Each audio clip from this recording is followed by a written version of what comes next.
Good morning. This is Chris Robinson Ag Marketing with today's pre-opening grain and livestock comments for Monday, October 6th, 2025. Well, we're all waiting for Tuesday. We were promised last week by Secretary Bessent that there would be some sort of announcement Tuesday. Overnight, 3 cent range in the corn. Corn finished down quarter cent, 4.18 and 3/4. November beans finished up 2 cents. Almost a 10 cent range in beans. It's a typical overnight garbage trade. I'm not a big fan of the overnight markets. If you follow me or know me, you know that for a fact. Um, I can go down a long list of reasons why overnight trade doesn't really make sense for 99% of us out here. Moving on to the wheat, Kansas City up 2 cents, 4.99, 7 cent range. Minneapolis trading at 5.61. If you did not get my weekly wrap, please sign up for it. I can send it to you. Call me. I'll email it to you. I spend about 3 or 4 hours every weekend and break down big, longer term trends. It's so easy right now to get caught up in, what did we do in the last 2 days? What did we do in the last 2 minutes? I'm a big fan of using longer term charts at least once a week so that we can see the forest from the trees. Most people don't do the homework. Most people try and keep you, I mean, by people, I mean the advisors, other traders, other guys that are trying to help you do a better job marketing. Most of them, if anything, they like hyper focusing on the last 10 minutes because they're trying to get you to make a decision and do something immediately. I'm not a big fan of that. I want you to have a longer term outlook, which is why every weekend I do that. Take those longer term looks at what's going on, where there's big resistance and big support. As far as what's going on in the news, again, we're going to wait and see what happens with this meeting and how much money they're going to be promising producers. They did it in 2018. The only thing difference between 2018 and 2025 is in 2018 we had a lot more outside interest in soybeans. So China has stayed away so far, but we've also had kind of less interest in soybeans, partly because there's such a huge crop in South America. Things have changed a lot in the last 7 years. It's not like they stopped uh, planting, new acres down in South America. So we also don't have any data. That's the government shutdown. We probably won't get another crop report until November. It doesn't look like we're going to have an October crop report. I don't know if that's good or bad. Some of you out there, you attach a lot of emotions to whatever the USDA does. At the end of the day, it is valuable information because it reprices us. Period.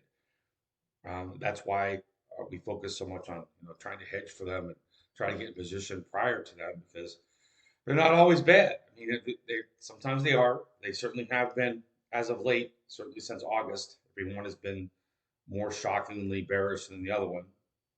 But the interesting thing is, especially with current prices, we've had a pretty good um, strength despite all this very, very negative news. So I'm a big believer in the more news you have, the better. And I look forward to the day where we start getting more information back out from these usual sources. Um, okay, we're also going to see what happens today with livestock to see if are we about to roll over in cattle? Is cash cattle, it's been lower for 5 or 6 weeks now, is that finally going to catch up with the rest of the market? Are we going to have a bigger correction? I do not know. There has been millions of dollars lost in the past 10 months. Um, Anytime people thought, well, that's it, the high's in, feel free to sell it. I think if you're a producer, you know one thing, you're always bet long.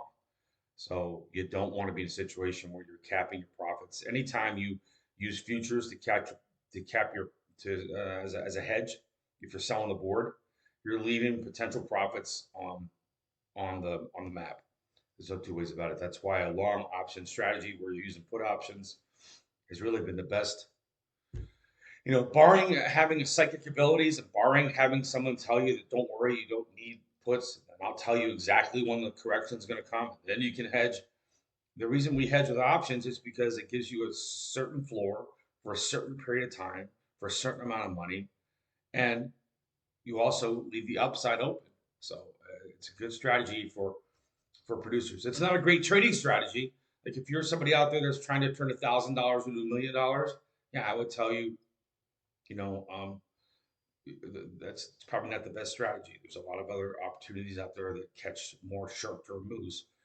The whole point of options is for producers is you're giving yourself a guaranteed floor for a definite period of time for a definite amount of money, and it's like saying, okay, I'm going to spend so much for fertilizer. I'm going to spend so much for, I'm going to have this elevator. Excuse me, I'm going to have this helicopter come and spray because I think it's going to increase my yield, and I know it's going to cost me X amount of dollars per acre. That is why we hedge. You keep the upside open. If we knew exactly where the highs and lows were, we wouldn't even be talking, right? We'd just be sitting on a boat somewhere playing golf and selling the highs and buying the lows. So since we don't know those numbers, we hedge. So that's about it. Outside market, stock market's higher. You're going to see news in the general media about gold and silver. Silver is approaching its high from 2011, back in 28. If we're going to go get that $50 print again, I don't know. I did the math over the weekend. Somebody got long silver 14 and a half years ago, and they're just getting even. And people always talk, we're at these two new all-time highs. Nobody talks about the fact that silver went from 49 down to 11. Lost 75% of its value. The low in COVID, silver traded $11.70. So it's just like any other market. It's repricing now for a lot of different reasons. Just because silver and gold are higher does not automatically mean that corn and beans are going to be higher. It can. That would require a general chasing of an inflation trade. That's one reason we exploded higher during COVID with all that inflation. And we saw a lot of money flow come in and get long all commodities.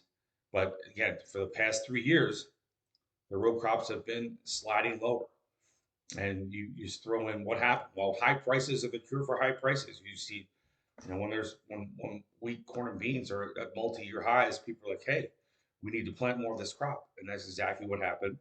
And then throw in the politics that's happened where China has sit on their hands for the past 7 months, and you have price pressure. That's why we hedge. So anyhow, that's it for today. I got to hop. There's somebody at the door. Give me a call, 312-638-8868. We'll talk soon.